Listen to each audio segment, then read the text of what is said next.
Good morning, Villa fans. Buendia from Argentina. I'm in a very sing-song kind of mood today. Excellent Aston Villa thrashing Roma last night, 4-0. Hugely impressive first half performance, in particular from Villa. Really starting the game strong. So let's have a quick sort of look back at sort of last night's 4-0 win against Roma. And, let's talk about this man in your picture, Buendia, someone that I've been critical of. I've said his days are numbered at Villa. Don't think he fits in anymore.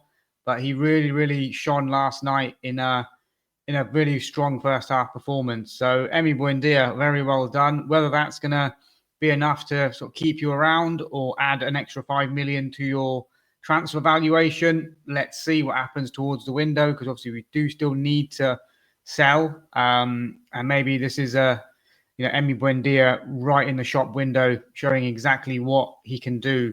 And I thought he was terrific from start to finish in that sort of first half. So, sort of winding it back to the sort of team lineup wise, it was a familiar kind of looking Villa team, actually. We obviously went with Emmy in goal. Bogarde starting at right back, and I'll come on to Lamar Bogarde as well, because I do want to speak about him. Konsa and Mings, with Martin on the left. CDM positions was Tielemans and Kamara reunited. And then ahead of that, we had obviously Emmy Buendia in the 10, Ramsey from the left, Bailey from the right, and Ollie Watkins up front. So a pretty strong looking lineup. Obviously, Morgan Rogers, Marlon on the bench, Onana on the bench.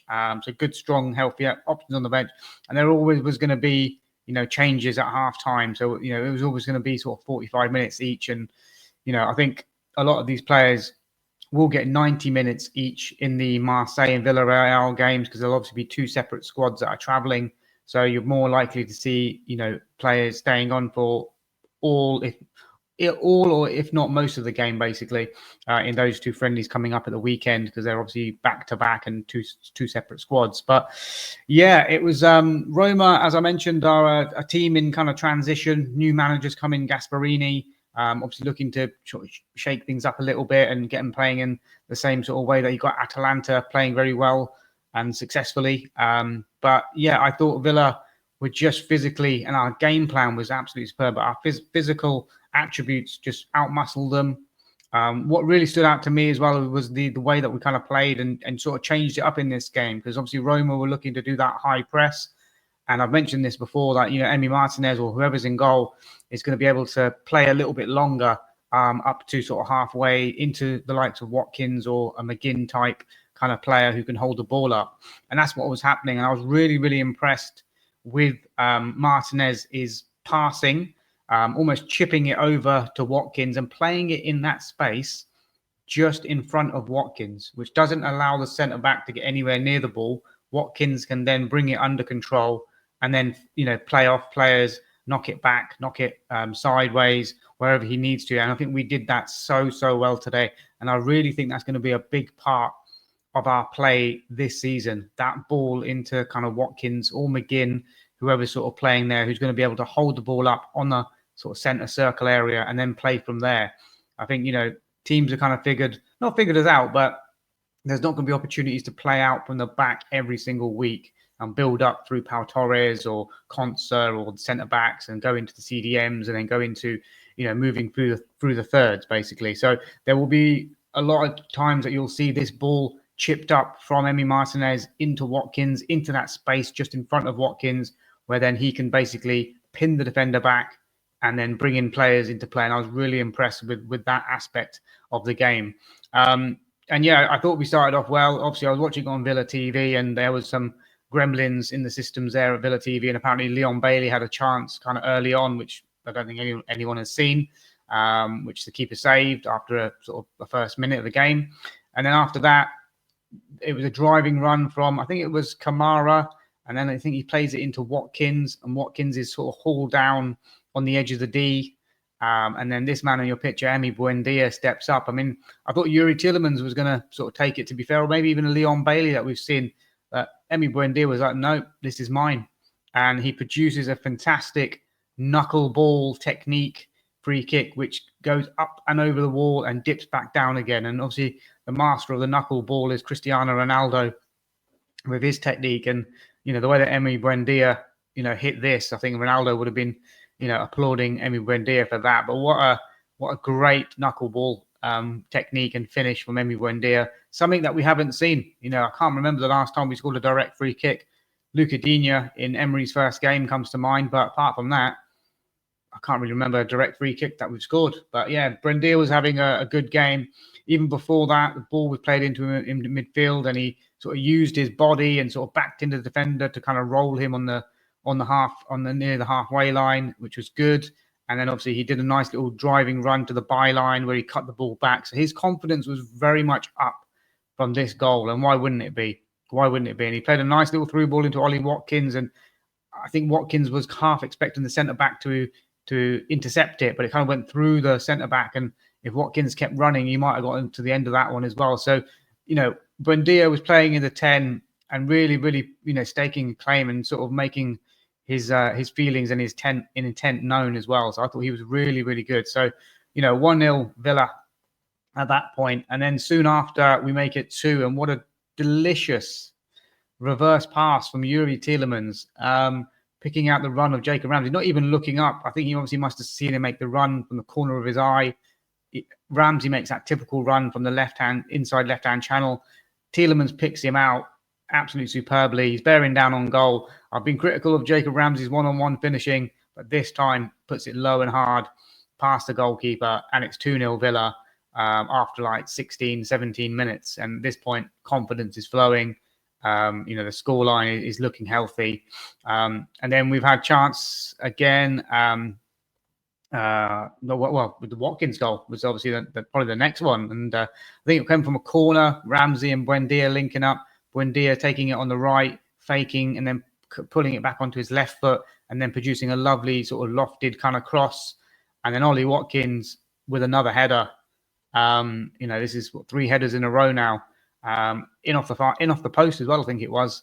So a lovely sort of headed finish, which will do Ollie Watkins' confidence no harm at all. And he's amongst the goals. He's been up 4 goals in pre-season, 3 headed goals as well.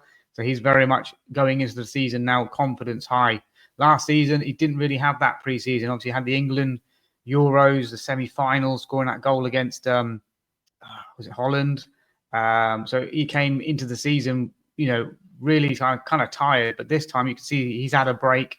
He looks refreshed, and he's going to be a handful for defenders. And we're going to keep hold of him. We're not going to sell him now, even if Isak goes and Newcastle are interested. Looks like United are getting Sesko or however you say it. But I don't see Ollie Watkins moving on, and I don't think we're going to be in a position where we need to or want to sell him. I think Evan Gassand coming in, hopefully today, will be announced after his medical. Will be someone who complements the likes of Watkins and complements the other players in the team as well. That was 3-0 at half time, and a hugely impressive performance. There was chances. Tielemans had a chance that he's put over the bar. Bailey was doing okay on that right-hand side. Again, nothing really amazing. A few blind alley he was kind of running into. I want to talk about Lamar Bogarde, who I thought was really, really superb today. Playing in that right-back position. He's obviously learning lots from Ezri Konsa constantly in his ear. But what I was impressed about with Bogarde today was his composure, his passing of the ball. Didn't hardly lose a pass. I don't think maybe one. But then he's very aggressive in the tackle as well. I think what he does there, he's trying to make up for his lack of reputation. Obviously, nobody really kind of knows who he is or what he's about.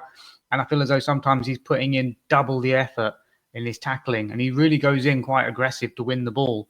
And he's coming out with the ball. And I was really impressed with him. And even in the US tour, he was kind of, when he played centre-back, he was not afraid to sort of, drive out from defence a little bit.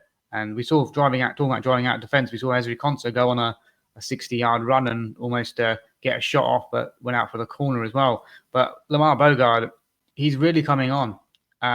Whether he's going to be the adequate backup that we need for that centre-back for Ezri Konsa. He also can play right-back as well. I think Emery likes him, and there is something about him. So if we don't bring in another centre-back, I'm not going to be hugely disappointed, because I think we might just have enough there. I think it would be nice to bring in someone, but Bogarde has shown me that he is very comfortable playing at this kind of level. I wouldn't want to see him week in, week out. I mean, that's a no. But to come in as a stopgap, he can play right back, right centre back. He played CDM against Arsenal last season and did really well. And he just seems to be really impressing at the moment. So let's see what happens with Lamar Bogarde. But I thought he was very, very good today. And I really wanted to just give him his own little kind of praise there. And maybe he sticks around. Hopefully he does. If there's a loan move for him in the Championship to get him more regular football, and we bring in a more experienced cover, then that could be something that we look at as well, because it's all about his development. And obviously, is he going to develop with Villa this season if he's just playing, 5 to 10 games in the whole season, or is he better off for his development to go out and play 30, 40 games regularly in the Championship, perhaps, and sort of, really kick on with his career as well, and then come back to Villa. So it's all questions for Emery, and it depends what we do, bringing in people. But 3-0 up at half-time. Second half saw a raft of changes. I think Ramsey stayed on. There was one or two that did stay on as well, but Ramsey was definitely one that stayed on. And then we saw Morgan Rogers coming on and Morgan Rogers coming off after about 4 minutes of the second half. I'm not sure there's much contact from the Roma player, or is it something that he's just stretched and tweaked a little bit? Maybe, I'm not too sure, but whatever it was evident that he couldn't carry on. He was sort of signaling to the bench himself. I think he tried to carry on a little bit more for a minute more, and then it was evident, he went down again, and you don't want to risk it. So hopefully it's nothing too serious. And he just sort of comes off, and if he misses the games against Marseille and Villarreal just to recover for the Newcastle game, then so be it. But I just hope he's fit and healthy for the Newcastle game come next Saturday. But it was a shame to see him come off, because I thought he would, it was his kind of game, and he would really sort of shine in the game. But the other subs that did come on, so Jimoh, every time I say his name, I think of breaking out into song. I think it turned into Shaggy. Jimoh, like that, Mr. Bombastic. It's one of them ones. I don't know if it's just me. Perhaps it is. But every time I hear his name, I just break out into my Shaggy impression. So, yeah, he did very well when he received the ball on the half turn, using his body well, gets away from the Roma midfielder, drives towards the box, puts a low shot at the near post, just wide. But he was looking impressive. There was another moment as well where he received the ball and he's driving towards the byline. And again, I think he's a player that could benefit from a loan spell, perhaps in the Championship or even League Two, even somewhere like Walsall. Do you know what I mean? We've just played at their ground now. A good local team. Also got, Albert Adoma there as well. A good mentor for someone like Jimoh. And perhaps even George Hemmings as well, who came on later on in the second half. And this guy looks really good. Composed, combative. He doesn't look like he's, an under-19 player. I'm not sure how old he is, but he looks very, very good. You can see that he's got the physique, the composure, and he can win tackles. So I think he's going to have a big future. And I think, again, maybe someone could benefit from him in their midfield, sort of in League One, League Two. Maybe someone like the likes of Walsall can take both of them.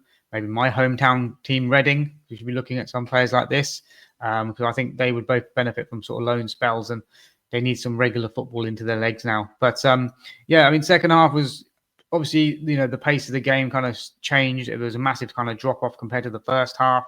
We did see Daniel Marlon getting on the score sheet, McGinn feeding him, McGinn feeding the ball into Marlon taking the ball in his stride, running across the box, and then a lovely sort of low, hard finish, which is a typical kind of Daniel Marlon finish if you look at the finishes that he does produce. And that made it 4-0 to Villa. Roma hit the crossbar. Bizot was looking good as well. Let's give some credit to him. I like the way he's composed on the ball, doesn't panic. And if in doubt, he's kicking it out. You know what I mean? So he's kicking it forward. So rather than trying to play out from the back and all that sort of stuff, he is, doing what he needs to. So I thought he did really well as well. And yeah, it was a good performance. Players like Samuel William Jr. was in and out of the game a little bit. Marlon was playing up top, obviously. But yeah, I think maybe we still need maybe one or two players. That would be nice to have. Looking forward to seeing what Ghassan can do. Hopefully he can be, in the reckoning for this weekend if he's signing today. I'm not sure if his knee injury or was that just a smokescreen in terms of saying that he was injured and then not able to play, and then obviously he's signing for Villa. So it'd be interesting to see what goes on with him. But I was impressed with the youngsters, Bogarde and Buendia in particular as well, was very, very sharp in this game. But guys, I'll leave it there. Let me know your thoughts on the game. What has Buendia now done enough to stay at Villa? Is he just adding value to his price tag in the window? Leon Bailey, has he been showing enough? Or, is the Besiktas links growing? I think Ole Gunnar Solskjaer is definitely interested in taking him and, pairing him up with Tammy Abraham in that Besiktas kind of attack, really. So let's see what happens with that one. We've also got Moreno still hanging around. We need to find a club for, I believe. I think Joe Gauchi's probably going to be out the door as well. I don't really see him hanging on as a third choice. I think he might be sort of loaned out again somewhere. So we've got players that we still need to find homes for, basically. So there is going to be hopefully some more activity in this transfer window, and we're not all just done now. But guys, let me know your thoughts. Please do like and subscribe. Obviously, this is quite a kind of new channel, newish kind of channel. Looking to grow it, quite a lot this season now. So really would like your help. So like, subscribe, and comment. Help us grow the channel. And until the next video, guys, which will probably be match previews for Marseille and Villarreal in the next couple of days. I'll jump on and do quick ones for both of those. Hard to do them because obviously we don't know what squad's going to go out to which game. But yeah, Evan Gassand incoming. Hopefully we'll put pen to paper to this afternoon. It'll all be announced, and we'll jump on and talk about him a little bit more, hopefully in the coming weeks when he starts shining and starts scoring goals and assisting. But until the next one, guys, enjoy your working day and catch up with you guys soon. Bye for now. Up the Villa.